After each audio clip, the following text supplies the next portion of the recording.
Okay, so today I want to talk about the kettlebell swing. I want to talk about 5 tips.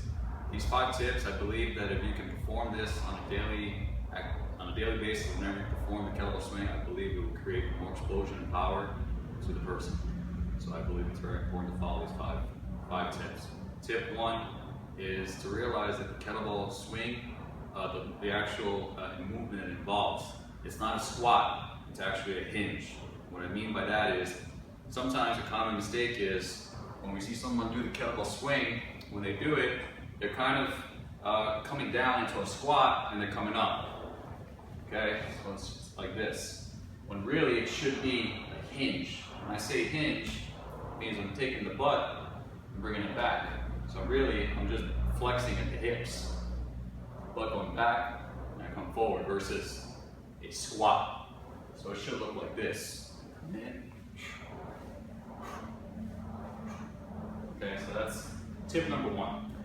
Tip number 2 is to realize that this exercise is explosive, not passive. So, meaning that when we execute it, we want to execute it at a high level. So, when I go into the swing,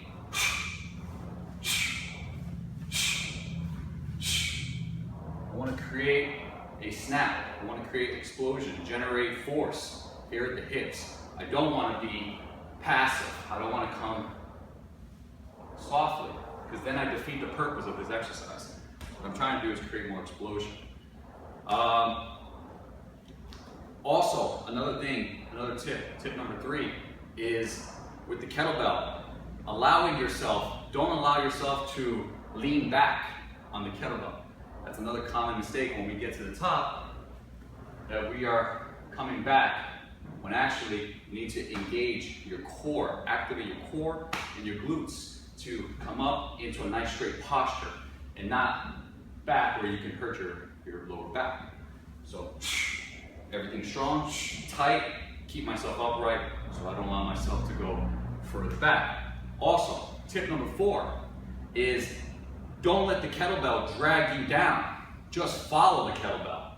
So meaning, and this involves picking the correct weight for this movement. Meaning, if it's too heavy and I feel like it's dragging me down and I'm not in control, then maybe you need to go a little light or something. But the idea is to pick a correct weight where I just follow the kettlebell. I follow it. I don't let the kettlebell drag me down where I expose my back into a poor posture. I just follow it. I follow it inside to where the kettlebell should go behind my butt. I'm just following it. I'm not letting myself drag. All right?